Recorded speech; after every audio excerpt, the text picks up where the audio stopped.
The best thing about Rivervue is it's a community. It's the people, it's the friendship, the activities, all the things that we can do with others that if we lived in a self-contained place that we couldn't do. So we can always have a walk, we always meet up with people we know and have a chat or have a coffee or something. My wife and I had something like 8 houses in 12 years. So we'd had apartments and places in the mountains, and so we'd had a variety of things. I mean, we were getting older and we were looking for something different, and we felt that it was the appropriate time for us to make a move into something where we felt comfortable and had friends and that we felt safe and was also close to all the amenities. You mean the airport, the ring road and things, because we're still quite active in the community. Location was very important. And just the concept of communal living was really the point that made it for us. I mean, just up the street we have a tram that takes me directly to the city. I have High Point, I have a small shopping centre just up the street. I have all the facilities here that I need. Our friends initially go, you live in a resort. You know, and this is not a retirement over 55s village anyway, it's a resort. And I go, well, no, it's new, so obviously it looks nice. But they're quite impressed and they love coming here. So many of our friends and family and things actually come to the village. It's been very good that way because we've got space that you can book one of the areas and have a family function and whatever, and you can have 20 or 30 people or something. You can't fit that in a villa unit. A bit of a passionate bowler.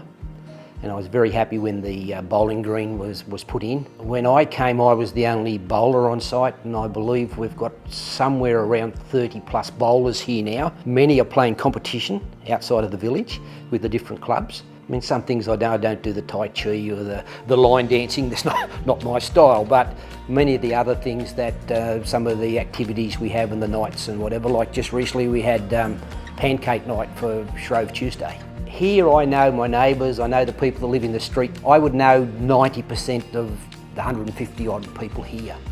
Whereas if I lived in a house, whatever, I might know my neighbours or the people across the street, but that's it. Whereas here, you always can go for a walk and meet somebody you know, always. And that's the difference. You should not leave it too late to move into a retirement village. Simple reason being is you don't give the opportunity to use all the facilities and get the benefits from the things that they provide for you. If you move in at a later age, you possibly have some health issues or whatever and you're not as mobile. Early 60s is a perfect time to move in here, even if you're still working and you can still work and live here. The thing is, I think to move into a retirement village, you must be prepared to downsize, okay? You cannot bring all your possessions that you may have had to here. And I think it's a good time in your life to rationalise anyway, and it's a new start late in life. We still have relatives, children. We look after them Mondays all the way through, and even school holidays, and obviously the pool and things are very important to them, and we all go for a swim and things. Family come regularly, but having the little ones here, and the little ones are well accepted by the other residents as well, because they've all got family or grandchildren and things, and to see the little ones running around I think it's good for your heart. Oh, they love coming. They'd come 5 days a week if they could.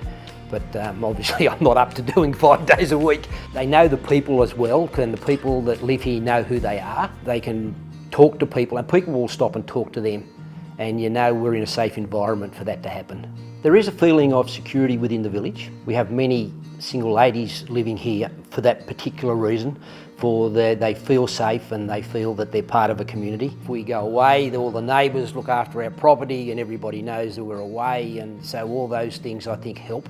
The fact that the villa is freestanding, it's airy, it's warm and it's inviting, it's home.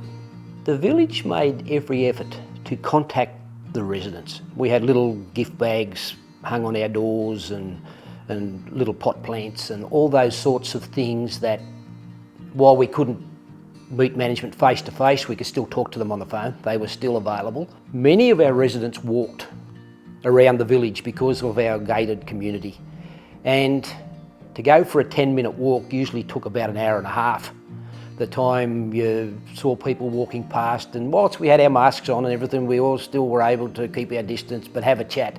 And I think that kept everybody connected. So we didn't have that feeling that we were isolated, because we could still see people. I mean, I could sit on my balcony and I could talk to everybody that walked past all day if I wanted to. We weren't neglected, we weren't isolated. We felt that the connections were still there. The gardens and the wetlands and things are quite spectacular. And in no small means that's because of our gardeners. Our gardeners do a wonderful job, very obliging. Nothing's too difficult. If you have an issue, they're straight onto it. I would recommend that moving to Rivervue is a lifestyle exercise, not a financial one. It's a lifestyle. You're getting a lifestyle, community, activities, social interaction. That's what you're moving into. Okay, you're leaving behind that isolation and you're moving into a community atmosphere. To me, that is what I was looking for, and that's what I've got out of moving to Rivervue. The next stage of life should begin at Rivervue, and hopefully that will be it for your moving, because you like the place so much you won't want to go anywhere else.